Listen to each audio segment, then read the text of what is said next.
Leak हुई है, जिनमें एक 3.5 साल का बच्चा भी शामिल है। अब रियासत में ओमिक्रॉन केसों की कुल तादाद 17 हो गई है, जबकि मुंबई में ओमिक्रॉन के 3 नए केसेस पाए गए हैं।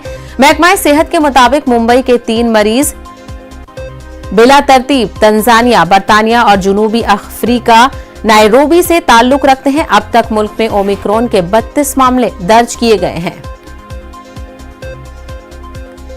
मजीद तफसील हासिल करेंगे, हमारे नुमाइंदे वसीम इस वक्त हमारे साथ बराह रास्त जुड़ गए हैं। वसीम, लगातार महाराष्ट्र में ओमिक्रॉन का खतरा तशवीश का बाइस बन रहा है, वहीं एक बच्चे में तस्दीक होना कितना हैरान कुन है?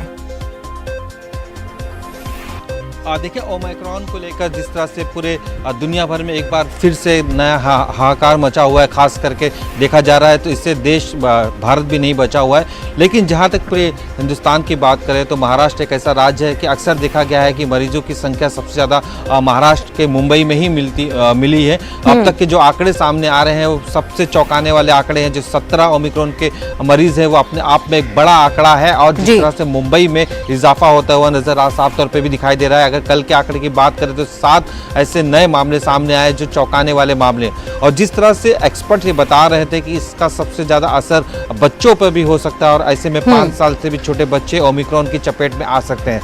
सरकार इसे लेकर काफ़ी गंभीर है, खास करके मुंबई में मैं आपको बताना चाहूँगा कि पुलिस विभाग ने भी काफ़ी अलर्ट जारी किया है। धारा 144 लागू की गई है। इस धारा 144 के तहत अब मुंबई में 4 लोग एक साथ एक स्थान पर नहीं घूम सकते हैं। साथ ही किसी भी तरह की कोई भी रैली या सभा को परमिशन नहीं दी गई है। ये लागू है आज शनिवार से लेकर रविवार। ये 2 दिन काफ़ी अहम है। इन 2 दिनों में अक्सर लोग बाहर निकलते हैं अपने घरों से और भीड़ भाड़ करते हैं, बेवजह भी कई लोग सड़कों पर नजर आते हैं। इसे देखते हुए धारा 144 लागू कर दी गई है, ताकि किसी भी तरह की कोई परमिशन नहीं दी जाए और साथ ही किसी तरह कोई रैली ना हो और एक साथ लोग नहीं निकले।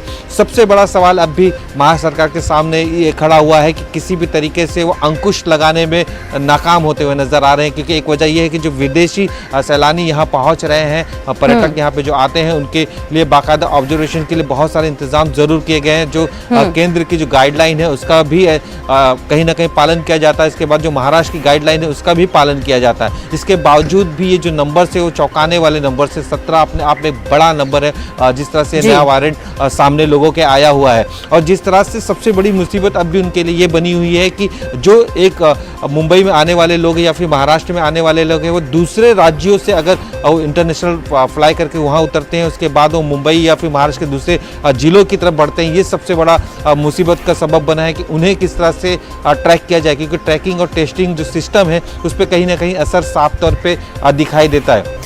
और एक बात बताना चाहूंगा कि जिस तरह से ओमिक्रॉन के मरीज जो धारावी में मिला है, ये अपने आप में बड़ा मामला है, क्योंकि धारावी एशिया की सबसे बड़ी झोपड़पट्टी मानी जाती है, और इस जगह पे अगर ओमिक्रॉन के पेशेंट मिलते हैं और उसका असर देखने मिला तो एक बड़ा सैलाब भी बन सकता है। तो इसे रोकने की कोशिश यहाँ पे सरकार की तरफ से की जा रही है। जी बिल्कुल वसीम, कॉन्टैक्ट ट्रेसिंग इस वक्त बहुत इम्पॉर्टेंट है, क्योंकि कुछ दिनों ऐसे केसेस भी सामने आए थे जो कोरोना ओमिक्रॉन मुतासिर के राब्ते में आए थे। वहीं वसीम, आपने बताया कि रैली वगैरह के इनेकाद पर पाबंदी लगाई गई है, लेकिन इस दौरान हम देख रहे हैं कि कुछ रैलियों का इनेकाद भी किया जा रहा है। तो ऐसे में इसमें किसकी लापरवाही माने? क्या लीडरों की लापरवाही है या कहीं ना कहीं हुकूमत लापरवाह नजर आ रही है? देखिए, जिस तरह से अगर हुकूमत की बात करें तो जो मुंबई ये धारा 144 लागू की गई है, फिलहाल ये मुंबई के लिए गई है।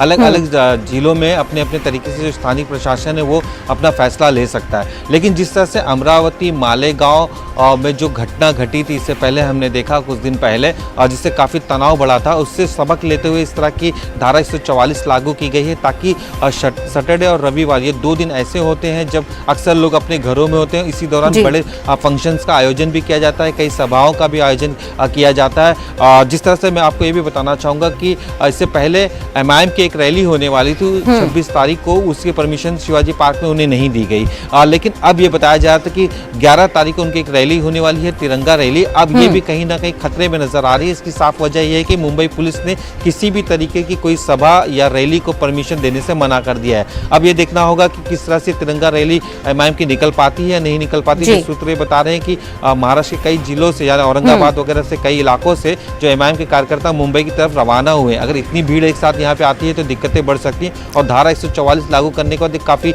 मुश्किल है कि इनकी रैलियों को परमिशन दिया जा सकता है। बिल्कुल, तो कहीं ना साथ ही हमने कहीं कई बड़ी रैलियों हुकूमत के लिए की परमिशन- गाइडलाइंस तो काफी सख्त है, लेकिन ऐसे में अब जिम्मेदारी आ जाती है आवाम पर कि वो इन गाइडलाइंस पर अमल करे और जितने भी ओमिक्रॉन के मामले बढ़ रहे हैं उनको रोका जा सके। वसीम हमसे बात करने के लिए